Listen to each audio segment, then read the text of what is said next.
Today on Mother Mayhem, you start to notice all of the ways that you've made yourself smaller or less than.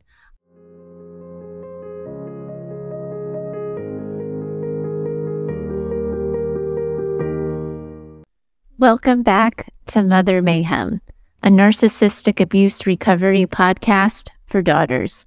Hi, I'm your host, Heather Gray, and I'm so glad you're continuing this conversation with me.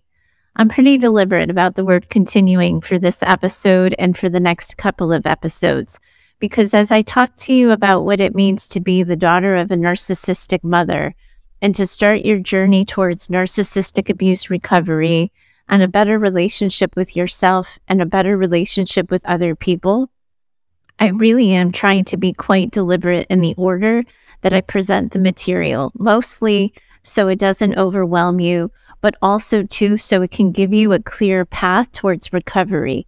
It's always my hope that people who are having these conversations with themselves are engaged in their own therapy, doing their own work. Perhaps you have a coach or a mentor or somebody you're doing this work with.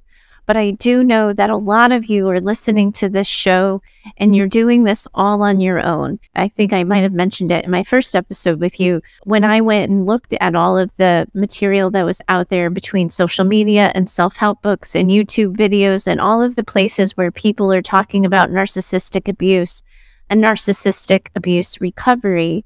The organization is really spotty. People are talking about things that might be clickbait worthy, attention seeking, what the general public might want. I know a lot of you come to this conversation wanting help with perfectionism or boundary setting, to eliminate and reduce people pleasing, to improve your relationships with yourself, to help you have better relationships with other people. And all of those things are really important. And we're going to be diving into that in this show. But I'm really working hard to be specific about the order so that you can organize this for yourself so as to not become overwhelmed. That being said, one of the things I have to do is introduce you probably a little bit earlier than I thought I was going to have to a concept and a tenet that I really hold to be quite sacred in the work that I do with folks. And that's the idea of transparent communication. When we dive deeper into it as a concept and as a skill to do, I'll break it down for you and talk to you about it further. But when I talk about transparent communication, what I'm referring to is learning how to communicate with people so you can tell them very clearly what it is you want them to think so that you can stop worrying about what it is they think. I think a lot of times people hold back in their communication and they don't say what they really think because they're afraid of being misunderstood or they don't know where the conversation is going to take them. So they don't actually communicate as transparently as they could. And as a result, the relationship is impacted. I think I'm going to do a whole podcast episode about that at some point. But for today, I think I have to model it for you because I have to take you back to the beginning of the show and where it came to me as an idea, because in recent days and weeks, as I've been preparing the show and outlining it, I have myself, I guess it's fair to say, I've been worrying a little bit too much about being too perfect for all of you. This conversation is really important to me, and I really want to get it right. But I think one of the things that happened when I started to get really specific about the framework and the steps and the sections and the nuance to it is that I started putting incredible pressure on myself to get it right, to sound like the expert, to earn your trust, to be detail oriented, to be super professional. And in that, I created the first 2 episodes. And I gotta be honest with you that sometimes I just want to go back and erase them and start over. I'm not erasing them and I'm not starting over because I do kind of think done is better than perfect, but also too as a way to model for all of you that we do the best we can with the tools we have at our disposal. But for me, I had a podcast before several years ago, and I did an advice show about business mindset for small business owners and online business owners.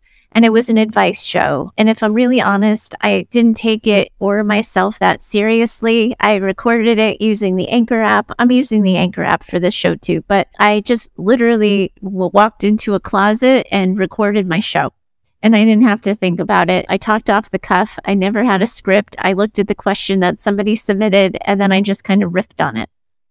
When I decided I wanted to tackle this topic, and I wanted to talk specifically about childhood trauma and its impact on adult women, I think I started taking myself too seriously. I worked so hard to earn your trust that I think I started acting like somebody who's not me. I actually mentioned that to a client the other day when I was first trying to build trust with her. I said, like when I first got to know you, you probably saw this too. I was trying too hard. And I think when I look back at these first 2 episodes of this conversation I'm trying to have with all of you, I think I was trying too hard. And I think I was trying to be somebody I'm not. I am somebody who talks very casually. I am somebody who talks in a way that's more relatable than clinical and specific. And I think somehow I got in my head that this material is so important that I have to present it differently. But when I went back and I listened to those first 2 episodes, I'm super critical of myself. If the sound doesn't sound as good as I want, I thought I was repeating myself entirely too often. I worried that I wasn't being clear. And all of those little, sort of mind gremlins got in my head, had me second guessing myself. And when I chased the tail about why do I want to erase these episodes? Why am I so focused on getting the right sound and the right this and the right that? I was never like this before. And it's just because this is really important to me. And I want to do it right. And I want to earn your trust. And I want this show to become something that you can rely on for good information, for guidance, in a way that doesn't re-traumatize you and doesn't overwhelm you. But when I have a therapy client in front of me and I get misunderstood or I say something that isn't clear, I can get a quick read on that. I have a telehealth therapy practice. My clients are based in Massachusetts, even though I myself live in California. There's a whole story there, but we don't have to go there. So I can see their face right across the screen from me right away, and I can know I'm understood or I can know I'm misunderstood. Not having that from a listening audience here about something that is so specific and so clinical, I think I started to worry that I had to be super clear and I had to be super detail oriented. And I created all of these stories and narratives for how I was supposed to show up for you, rather than just trusting that I could show up as myself and that would be enough. Because as you listen to this episode, that is the exact skill set I'm going to be working with you on. Recognizing that building a better relationship with yourself means showing up and really knowing and owning and believing that you are enough. A lot of you are coming to this with parts of yourself that feel really good and connected and glued in and tight and on point. You know that they're there and they feel good. But there's other parts of you that perhaps you're disconnected from, unclear about, unsure about, because it all got messy in your self story, like the story you have about yourself as a result of having the kind of relationship with your mom and the kind of experiences in childhood that you've had with your mom. And so in today's episode, I want to break it down for you, how to have a better relationship with yourself. This is, again, detail-oriented and a little bit clinical, but I've created a download for all of you that I'm going to do that will serve hopefully as maybe a journal entry or a worksheet or a prompt, just something that helps you organize the material so that I can just talk, which is my skill set, and you can just listen. And I don't have to get so in the weeds about being super clear on the mic and making sure that I say all the things and do all the things, because I will know and feel confident that if you want to take this conversation further with yourself, you will be able to guide yourself through it through this worksheet. The link for that is going to be bit.ly/Mother Mayhem 3, because this is our 3rd episode. I will remind you of that link in the show notes and probably at the end of the episode. But I just created that link. It's super shiny new, so might as well show it off right away. Let's dive into this and let's get clear on what it is that I'm talking about.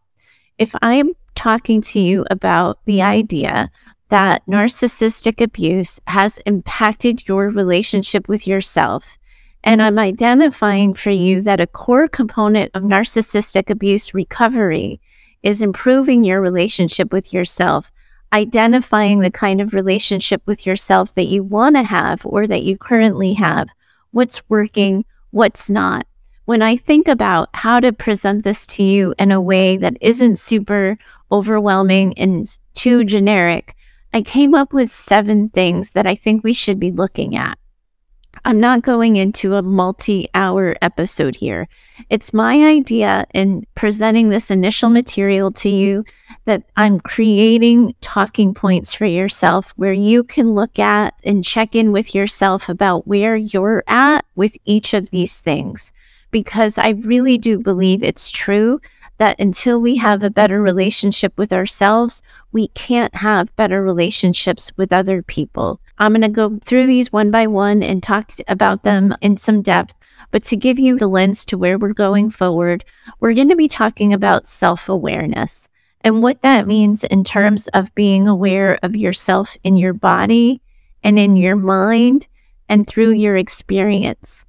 I also want to talk to you about self-compassion, the self-talk, the dialogue you have and the conversations that you have with yourself and about yourself in your head, self-reflection, self-identification, understanding not just the parts of you that are true and immovable and are never going to change, but things about you that currently are true as a result of the way you were raised and how you've moved into the world and through the world thus far, but that you might want to change and set goals on.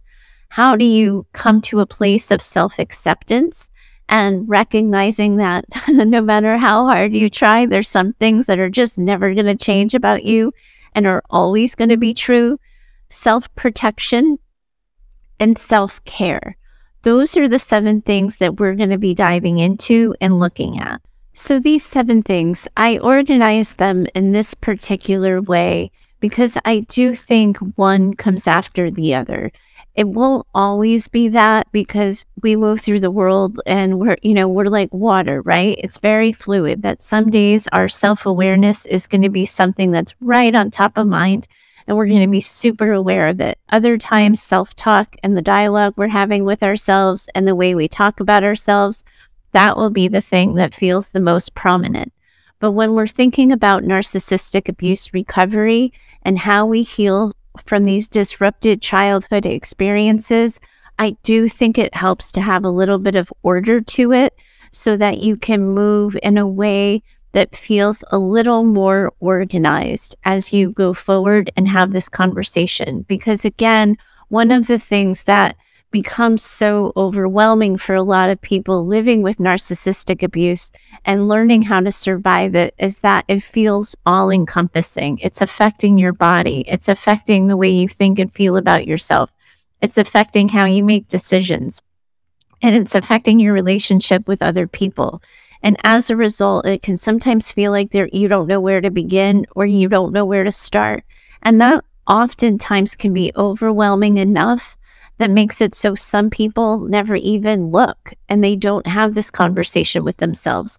But I believe if I can make it approachable and organized for all of you, you'll be able to pick the talking points that you need to hear, and then you'll be able to pass on the rest. So let's break it down, starting with self-awareness. A lot of you are already coming to this show aware of the impact that your mom has had on the way you think about yourself and the way you move through the world. But one of the things that trauma often does is it disconnects you from total awareness because, again, your brain is protecting you from things either in the past or in the present that you weren't or aren't ready to see or to look at. And when we're talking about helping you have a better relationship with yourself, we have to help you learn to identify what is it that you're actually thinking? What is it that you're actually feeling? What do you want and what do you need? And those, for some people, feel and seem like they should be simple questions and no-brainers. But for a lot of you having this conversation with yourselves, you're like Julia Roberts in Runaway Bride in that scene with Richard Gere. You don't even know how you like your eggs because you are so used to liking them one way with one person, not liking them with another person who wanted pancakes instead. You know, you did fried for one person or poached or scrambled, but you never learned how you like your eggs. And obviously, eggs here is an analogy, but I can talk to a lot of people and they can, I had one client the other day actually who lost her patience with me because she's like, I don't know how I feel. You keep asking me how I feel. That's why I'm here. I'm not supposed to know how I feel. You're supposed to know how I feel. Because that is what gets broken and disconnected in your relationship with yourself, is an awareness of what you're thinking, what you're feeling, how you move through the world, what impacts you in your decision making. So when we talk about improving your relationship with yourself, we're talking about taking time to really check in and to get curious with yourself. Sometimes people can ask you, like, what's your favorite color? Or what's your favorite band? What are you binging on TV? What do you like? What don't you like? And those questions can be really easy to understand and to answer right away, but not for everybody. I can ask some of my clients, what's your favorite color? And they'll be like, oh, well, when I was a kid, I used to really like this. And, now in adulthood, I don't really care so long as it's clean or whatever. But it's because you've stopped asking yourself the basic questions. So then when it becomes bigger things in life, what do you think about the way somebody just spoke to you? What do you think about this opportunity that's in front of you? How do you want to handle this particular obstacle that you've been handed? It's really hard to know that because you're not used to asking yourself that question. Usually what you're used to is, what's the answer that's going to bring me the most peace? What's the answer that is going to cause the least amount of trauma and conflict? What's the answer that's going to get me out of trouble or out of the way from my mom? Because again, if you think about, remember what I said in the last episode about how trauma impacts our brain. We have experiences that we react to. So if you think back in that episode, I talked to you about the little girl on the jungle gym. If that little girl knows that every time she gets dirty, she gets yelled at, if that little girl knows that every time she scrapes her knee, her mother gets irritated with her, she starts moving through the world in a way so that she never gets dirty and never gets in trouble. That builds habits around never choosing the thing that she really wants to do, but choosing the thing that feels like it's going to be the safest and least risky. So that little girl grows up and somebody says, hey, we have all day Saturday. What do you want to do? That little girl isn't trained in thinking and looking at a playground of all the toys and all the games that she could possibly choose and choosing the one she wants. She's used to trying to guess and get into her mother's head about the one that her mother would want her to choose and choose that. Self-awareness, learning what it is you like, what your preferences are, how you tend to move in relationships with other people, that isn't going to come easily or naturally to you because your lens is so trained to focus on other people, how other people are responding to whatever's going on in the room, what other people might like. You would be trained, for example, to look at their body language or to try to get in their heads about what they would think and what they would prefer. And to do that would be to avoid conflict.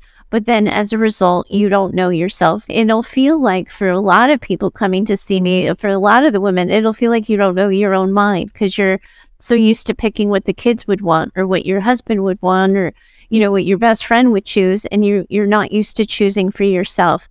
So when we engage in self-awareness exercises, we're going as basic as, how do you like your eggs? But also, what's your preferred time of getting up in the morning? When are you your most productive? What helps you set your day up for success? What makes it so you're low energy and sluggish?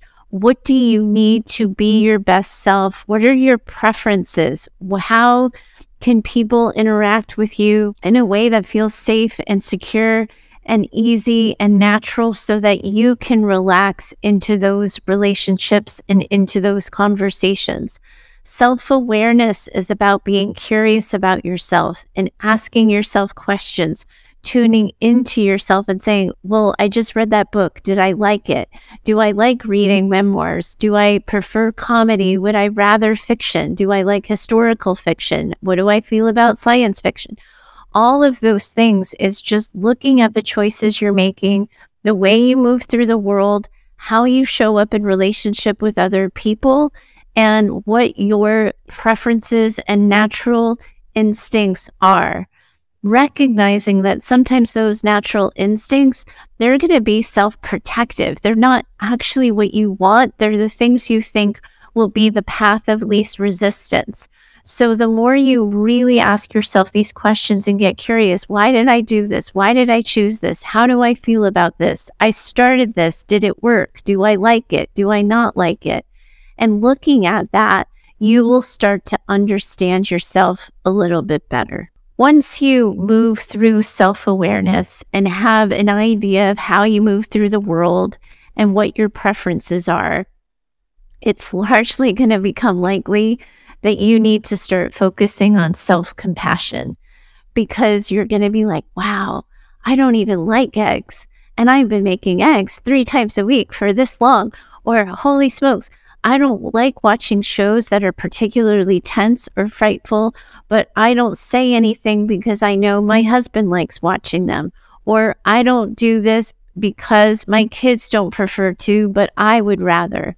You start to notice all of the ways that you've made yourself smaller or less than. Maybe you've noticed as a result of asking yourself those questions how you've kept yourself separate from other people. You might notice how you don't show up in relationships, or you don't show up for yourself in a way that you would want your best friend to do it. And when that hits, oftentimes that gets connected to the shame spiral of all the coulda, shoulda, wouldas. Other people would be more resilient. Other people wouldn't get upset and reactive to the things that I get upset and reactive to. This wouldn't bother other people, or other people would be over it by now. Creating narratives around why you're having a hard time in a way that you don't think other women or other people going through things would be having a hard time. Practicing self-compassion. One of the best ways that I recently heard this was in a podcast by Brene Brown. And actually, I think it was in her last 2 episodes of her Unlocking Us podcast. She discontinued that podcast recently, but I do believe if you go to it, the last 2 episodes talk about this. And it's the idea of understanding that we all do the best we can with the tools we have at the time. So as a child navigating your mom, you did the absolute best you could with the tools you had at the time. And in young adulthood, and in adulthood now, as you listen to this show, you have made decisions and you have moved through the world and shown up for yourself in the best way you knew how, with the tools that you had at the time. Now that you're starting to have this conversation with yourself and you found this podcast, and I know this podcast isn't the only resource you're using, so the books and the coaches and the mentors and the conversations you're having with other people, you can start to see and collect an understanding of how you came to be this way. And if you need some help, going back to that last episode where I outlined childhood trauma and its impact on adulthood would be a really good place to start, because understanding that your experiences shaped the stories you have about yourself, shaped the rules and decisions you made for yourself and your life, and recognizing that they're connected indelibly to how you got here. But also recognizing that if you don't want that to be true for you, that you can shift and move it and change it. But before you get to the change process of, I don't like the way I do this, I would rather do that, we have to show compassion and understanding for the person you were when you made that decision, because she was surviving a whole heck of a lot. One of the best examples that I have for this, and this is an exercise that I encourage you to do, and I'll have it on that journal sheet for you as well, is how do we start to build self-compassion, right? Because this isn't the kind of conversation where you can sit and listen to a podcast episode and then be like, wow, that Heather, she really taught me. I feel so much more self-compassionate now, right? I'd like to think I am, but I'm just not that good. It's like self-esteem. We can't come to therapy and talk about things and suddenly miraculously feel better about yourself.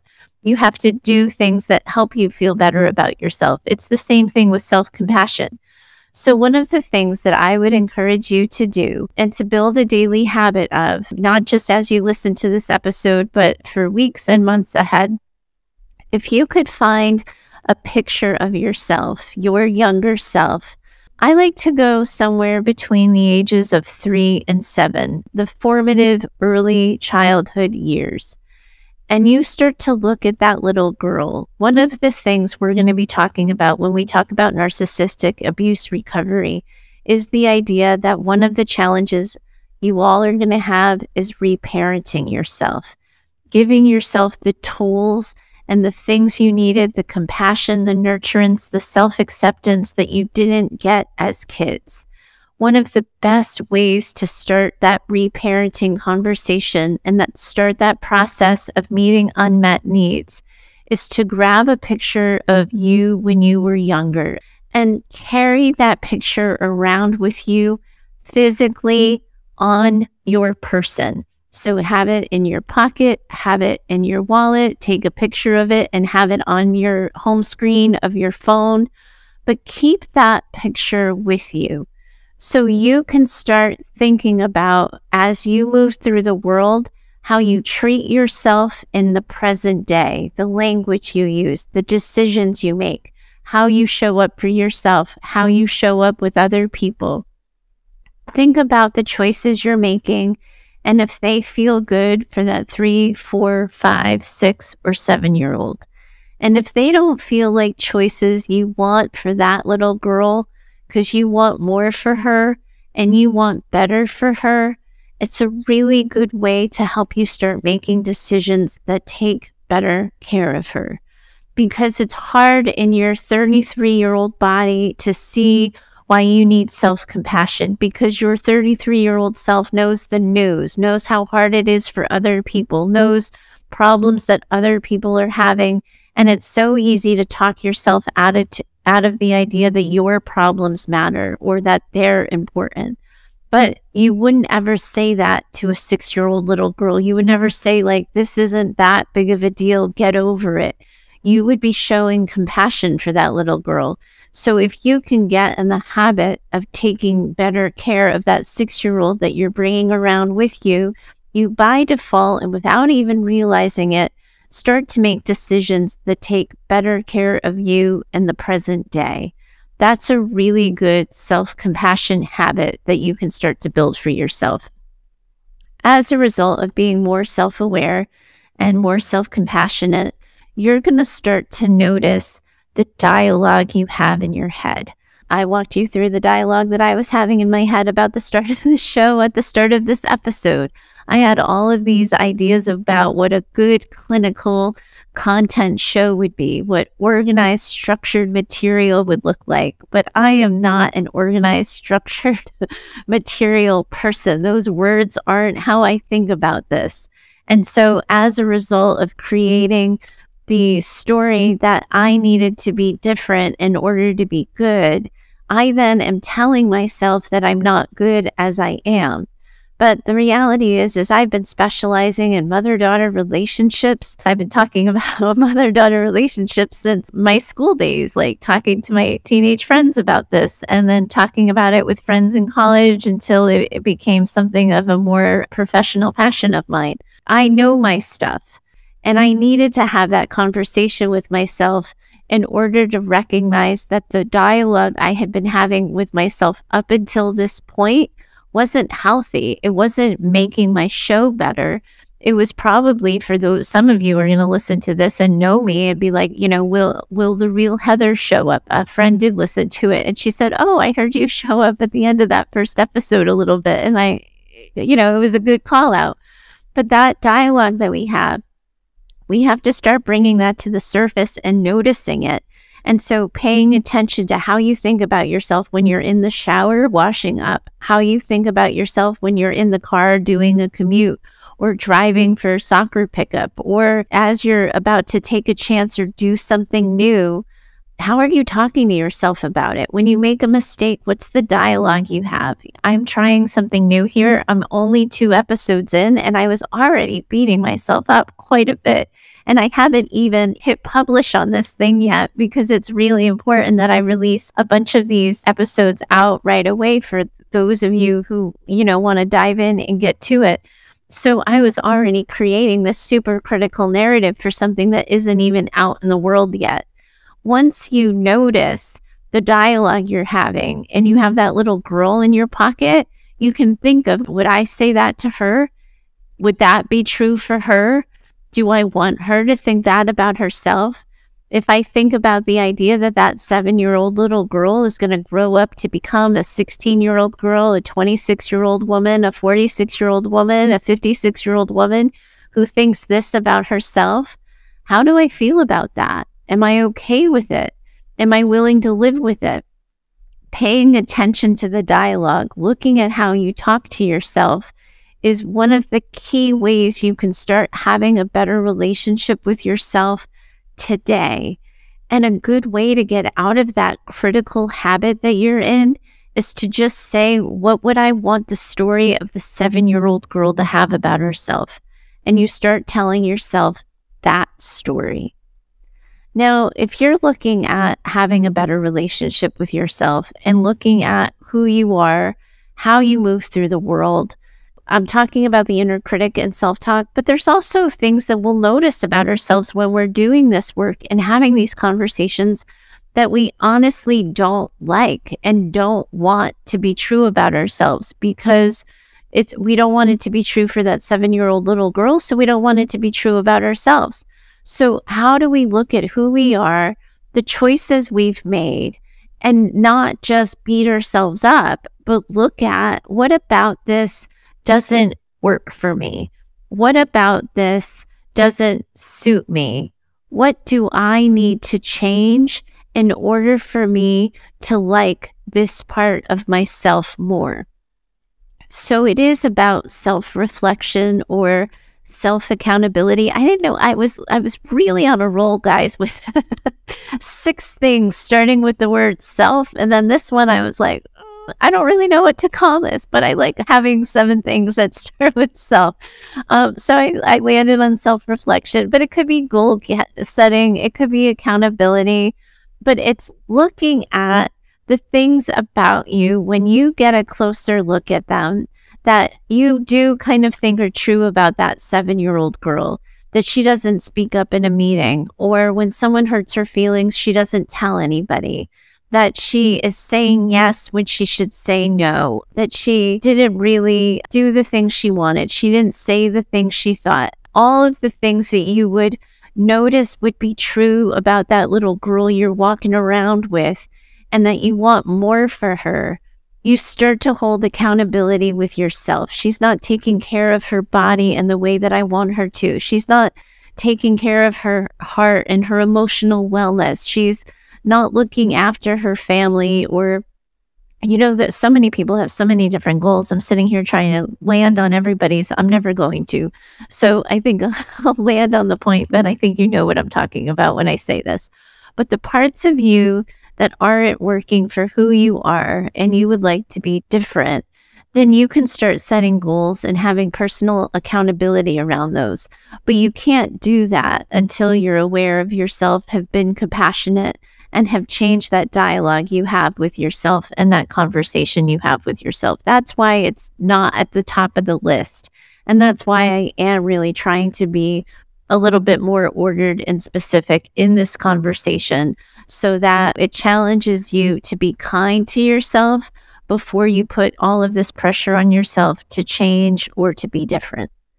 Now, in the spirit of transparent communication, I really went back and forth when I was thinking about how I wanted to present this conversation to all of you. Where I landed on self acceptance being first versus self reflection and self accountability.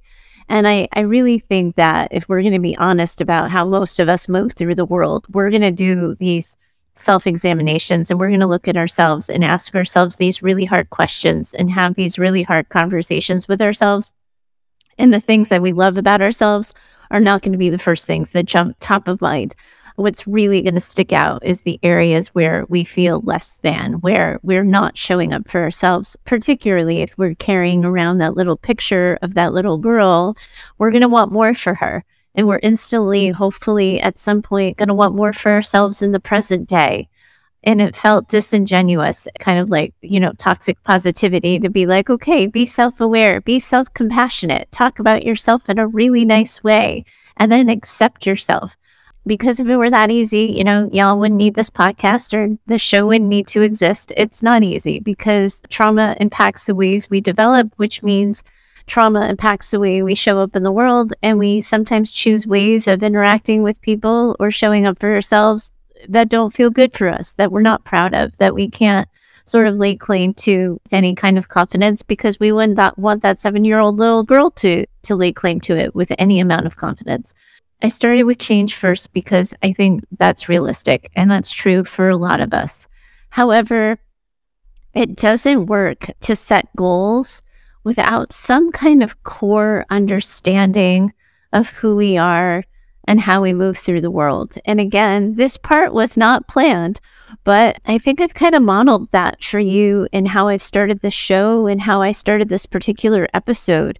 I really wish I was somebody who was a little bit more like a professor, who spoke with more clinical jargon and in a way that was more organized and structured and used the word like more, even though my handy dandy editor does a really good job of eliminating some of those ums and likes for me.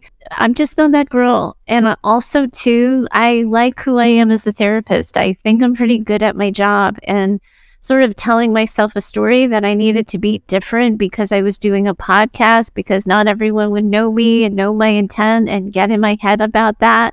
That really gets in the way of the fact that one of my superpowers is my emotional intelligence, understanding people and how to talk to them. And when I try to be somebody else, I talk to them as if I'm somebody else. And I could kind of feel in my body, actually, if I'm being really honest with you, I could feel in my body that as a result of trying to be someone else, I wasn't understanding myself and how I show up, but I wasn't communicating understanding for all of you because I was way more focused on, will you like me? Will you like the show? Am I any good? And so recognizing that I didn't do it well, that I, the sound is messy, that I, sound a little fake and forced, that I was entirely too scripted in those 2 episodes. I had to decide and set a goal to change that. This episode that I'm doing has 0 script. It has 7 bullet points for the 7 things I'm talking about. And that's it. And that was my new goal because I reminded myself and then came to accept about myself that that's the kind of podcast host I'm going to be. And in order for my people to find me, I have to be me. And looking at that self-acceptance sort of process, hopefully, I haven't beaten a dead horse to death here, but you can kind of get what that means and what it would look like for you. Recognizing that you didn't say what you think, that you didn't speak up, you didn't show up in a way you want to, and you want to start doing that differently, but also recognizing certain things that are true about you.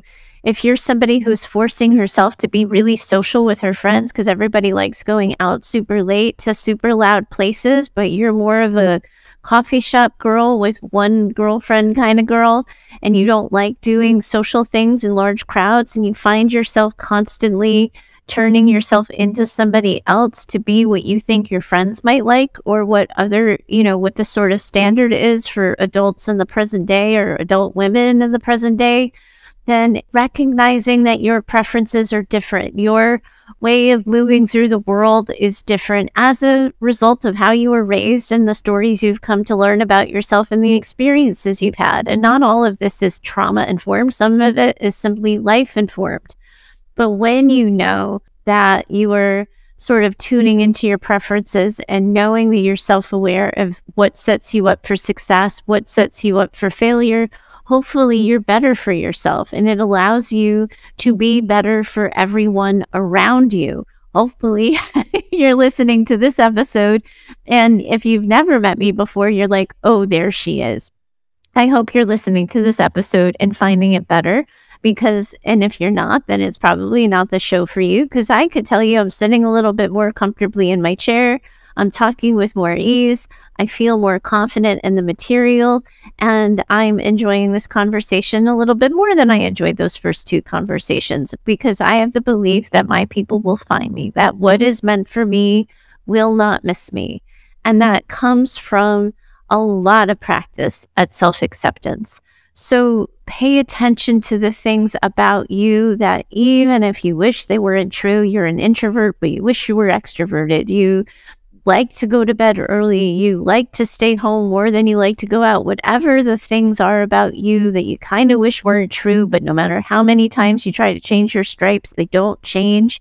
Then you can start to accept those things about yourself and then move through the world accordingly so that you're setting yourself up for success. You're not constantly pushing yourself outside of your comfort zone at all times.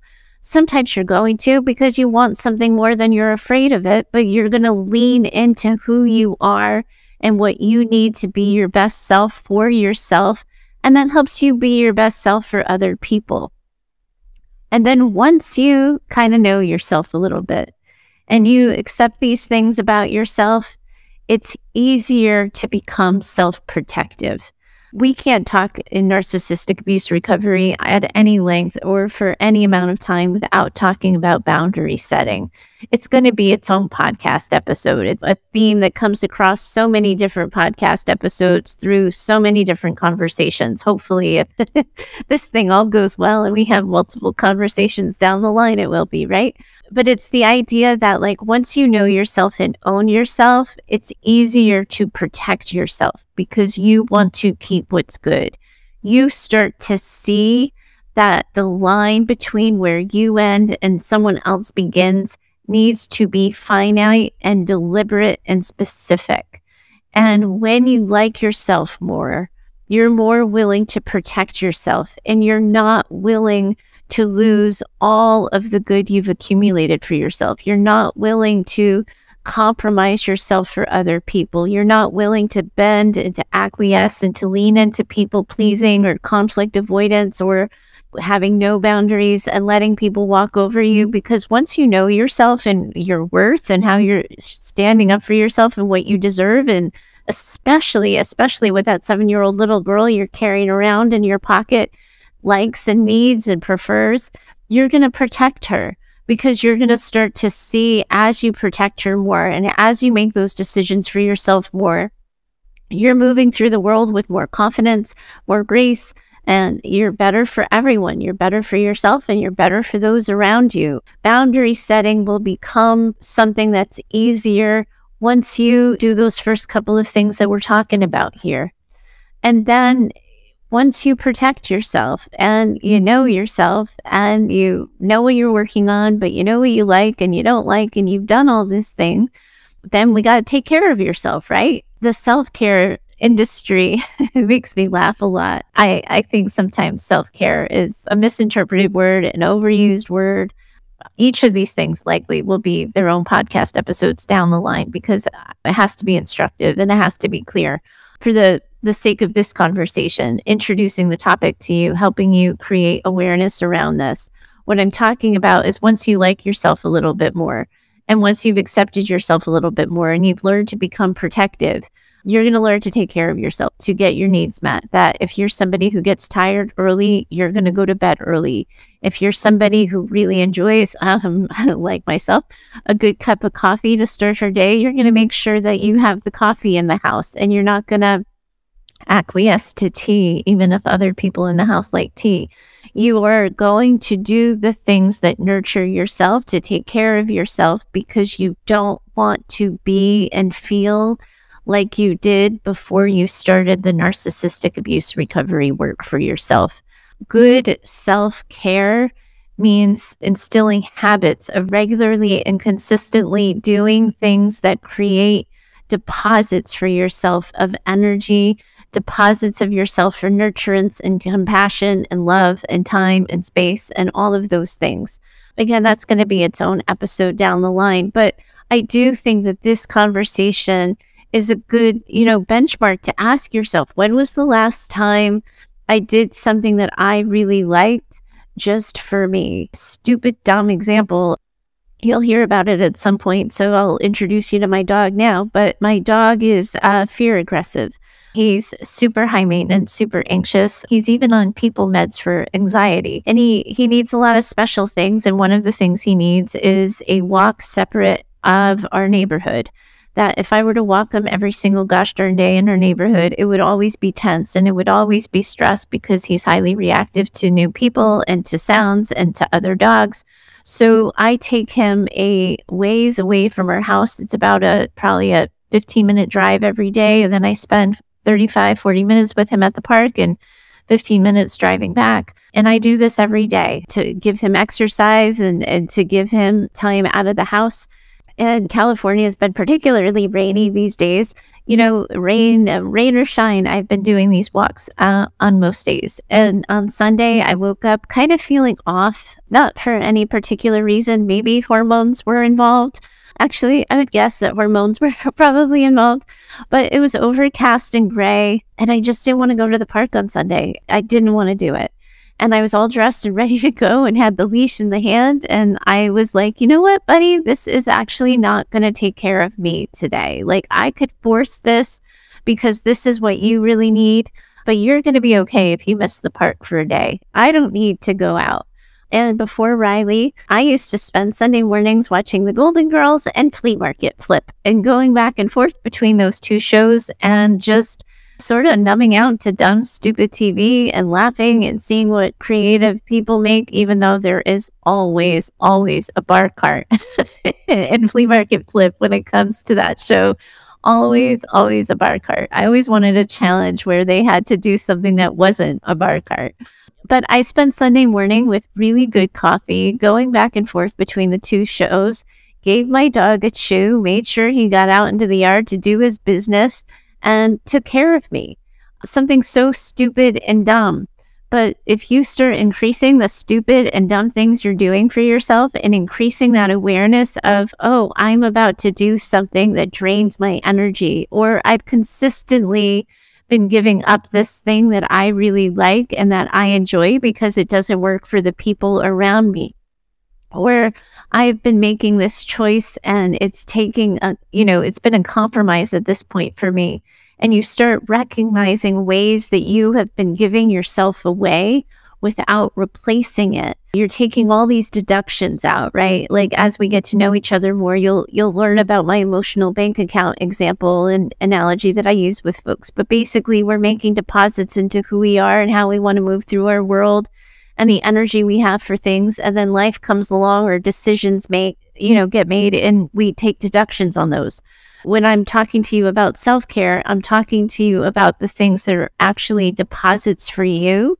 If you're not somebody who likes getting her nails done, then don't make a self-care day at the spa the thing. If you hate massages because you don't particularly like being touched, don't sign up for a massage just because that's what people call self-care. But think about the things that you really like, that bring you pleasure and joy. One of my guilty pleasures is I'll have what Phil's having on Netflix. So when I'm particularly down or sad or have the moody blues or whatever it is, I have favorite episodes and favorite countries of mine that he's gone to, and they're like my, what I call self-control strategies. And they're the ways that I'll calm down and nurture myself, because I like seeing new places and travel documentaries and foodie shows. And I really like Phil. It's hard to be in a bad mood around Phil. So when I need comfort and a little self-soothing, that's where I go. I didn't know that off the top of my head. I had to learn like, oh, I really like that Lisbon episode. By the way, Lisbon in Italy with Phil, the absolute best. But that really makes me feel better. I feel better after I watch a Phil episode, and I start to notice that and create self-awareness around it. So then I know that on an off day or when I'm feeling overly critical of myself, I can distract myself with a Phil episode. When you start paying attention to yourself in the way that I've guided you to do in this podcast episode, you will know the things that feel good and comforting for you, the things that cheer you up, the things that give your body rest, the things that nurture you, give you energy, replenish energy, and you start to notice and collect those things. And then when you're feeling off and not so like yourself, you're able to do a check-in with yourself. I have all these things that I've come to collect that I do like. It's been a while since I've done any of them. I'm currently feeling like crap. I should probably start doing them.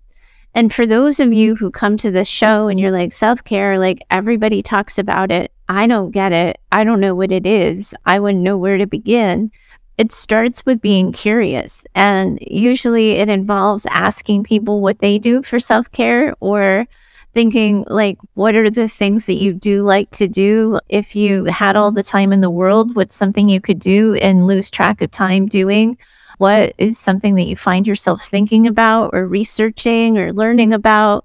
Where does your curiosity go when your mind wanders? But you start to pay attention to where your interests go when not otherwise occupied. And you start putting yourself in that direction and heading in that direction and using those things that nurture you, that support the way you want to move through the world and help you be more consistent in doing that. Just to kind of recap here, we've talked a lot about your relationship with yourself, and hopefully I've covered it sufficiently across all the different angles. I know this particular episode has been a little short on the how-to, because I don't think we can get to how-to until we're clear on what we're talking about. Because then it's going to be, how do we decrease people pleasing? How do we start setting boundaries? How do we start having hard conversations?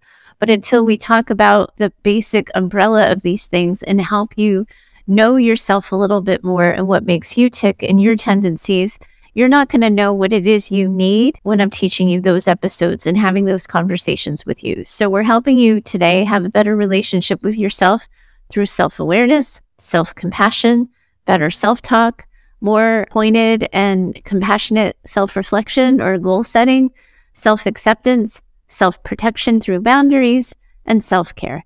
I'm going to create a little downloadable journal reflection worksheet for all of you that you will be able to download. The link is going to be in the show notes, but if you need it now, it's bit.ly/MotherMayhem3. Thank you so much for joining me today on this episode. I'm really going to want to know what you think about it, especially because I've worked so hard to show up as myself and be authentic and talk off script. So I would love to know how that felt for you, how you received it, if it worked for you, and just generally what you think. If you have a comment or a question about the show, I really do want you to send it my way. Heather@daughtersnpd.com is the way to find me. That email address is also going to be in the show notes for you. You're welcome to attach a voice memo with your comment or question. You're more than welcome to do it. In fact, I would love it if you did it. Because, here's the thing. As you begin to know and trust me more, I'm really hoping that you're going to write in with your own stories, experiences, and questions that you want to share on the show. I'll keep everything anonymous unless you don't want me to, because I think sometimes speaking our truth and attaching our name to it also has value. However you want to show up on my show is how I would want you to show up for yourself. Because here's the thing, my dream for this show is that it becomes something that's so much more about you and your needs and your questions and your concerns than it is about me. We can partner together and make this an advice show where you're the expert on you and I offer my trauma and recovery experience along with my expertise and mother-daughter relationships. And together, I really do think we can build a community of daughters joining together to recover from narcissistic abuse. I really appreciate you tuning in. If you enjoyed this episode, please subscribe to the show and leave a review on Apple Podcasts or follow it on your favorite podcast app. If you know another woman who needs this show and its conversation in her life, I really do hope you'll consider sharing it with her. Your feedback's going to help me build the show into what we need it to be. I'd really sincerely, truly love to hear from you. You can also find me and connect with me over on Instagram at DaughtersNPD. Until next time, take care of you and know that I'm in it with you. Thanks for listening to Mother Mayhem. Bye for now.